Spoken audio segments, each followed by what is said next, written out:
welcome to another edition of Real Estate Investor Talk. And I'm sitting here with Vivian Reddy. Now, Vivian Reddy is the Executive Chairman of the Petersen Property Group. Vivian, it's a great pleasure to be able to meet you and also to hear your story. So I think maybe let's go back right to the start, first of all, before we get into the property. Absolutely. Let me tell you, I think it's great to be talking to you.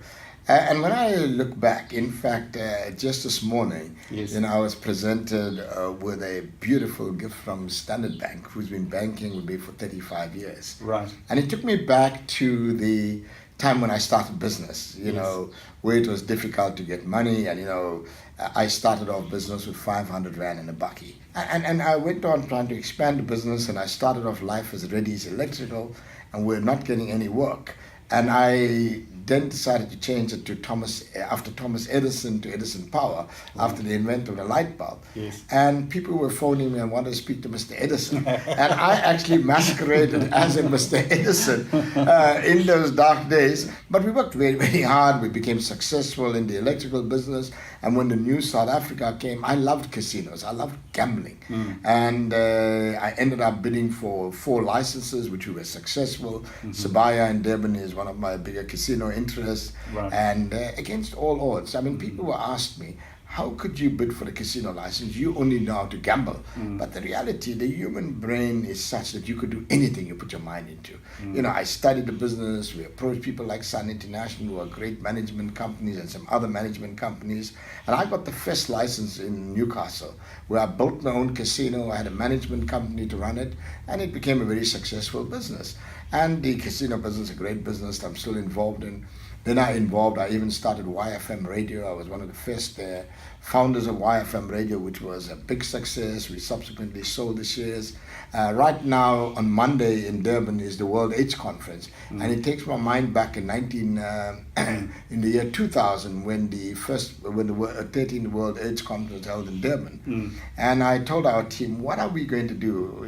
The conference is right in our doorstep. And we found a company called AutoSure Technologies that made oral AIDS testing devices, and where you put in the solution and it told you 10 minutes later whether you're HIV positive or not. We got the rights for that and we distributed all over Africa. It's a big business which we sold at a big profit. I even printed banknotes. I managed the South African post office for 3 years. We took a post office at that time that was quite broke. It still is, but we turned it into profitability. We delivered 1.2 million boxes.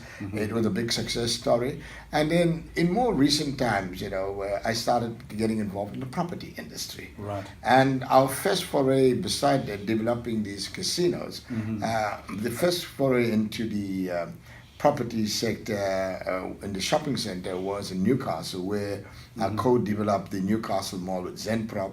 And there I wanted to get the experience from a great company involved in the property industry. I learned a great deal of the property from that.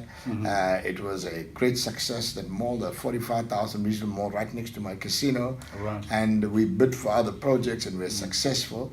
But what happened in that experience, I learned how easy it is to make money in the property business. The property business, you don't need to be a rocket scientist to get involved in the property business, and I'll tell you about that in a little while. Right.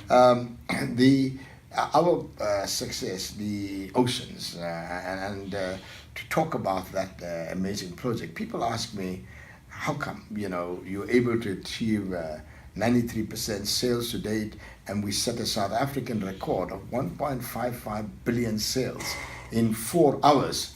And the reality of that is that when you are a property developer, you've got to put a great team together. You've got to put a winning team together that makes sense, business sense in terms of the profitability, bringing in the project at the right cost. So we're currently busy with about 6 billion Rand worth of projects, with a pipeline of about over another 10 billion Rand projects.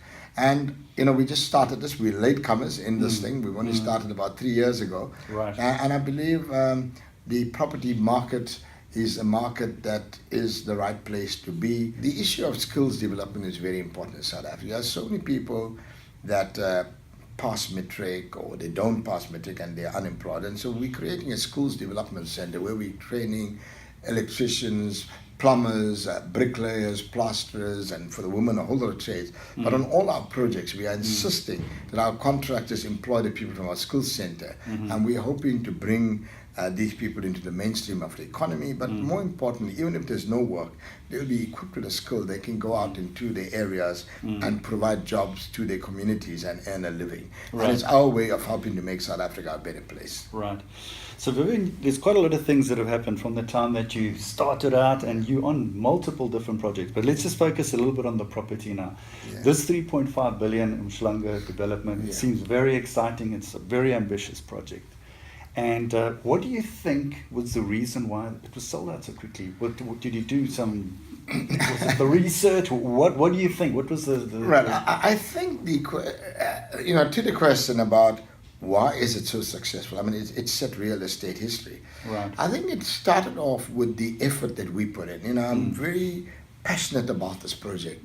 I researched it. I sort of researched around the world what makes good real estate living. And we created a design that is value for money, great spaces. And one of the things we found that people love big balconies near the ocean. Right. We created the big balconies. And we created something that people loved. It was love at first sight. Beautiful architecture, great. People love living where a shopping center, you take a lift and you go down to a shopping center, the ideal security facilities, and also location is very important. For any project to succeed, it's always location, location, location. Sure. And right across, 3 minutes across from the beach, and Lower Umhlanga, this is the last piece of land. After this piece of land, there's no other opportunities in Umhlanga Rocks. Right. And I think we had the right marketing. I mean, we spent 10 million rand on pre-marketing costs. When you look at our brochures, they are world-class brochures. I mean, every brochure costs us 150 rands. And we gave them, we created 20,000 of those. We did some extensive marketing, and we created a marketing demand where we had a database, and we invited people to buy on a one-day, first come, first serve. We had people waiting from 11 o'clock the previous night in queues, waiting to get an opportunity to buy at the Oceans. And, we opened the doors. What price points are we talking about? We're around 50,000 rand a square meter. Right. And I think it's a good price range. When you look at the project just across the road, it's selling for 70,000 rand a square meter. So when you compare the pricing, we believe we priced it right.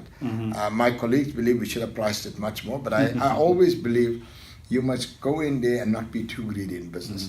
When you're not too greedy, we must allow people to make a profit. And we know that people are going to buy and sell and let others make a profit on it. And so that's what we went. We could have very easily sold it at 60,000, 65, and people would have still bought. So the demand has come mainly from local buyers, or has there been international interest? It's very, very interesting to look at the demand for the residential.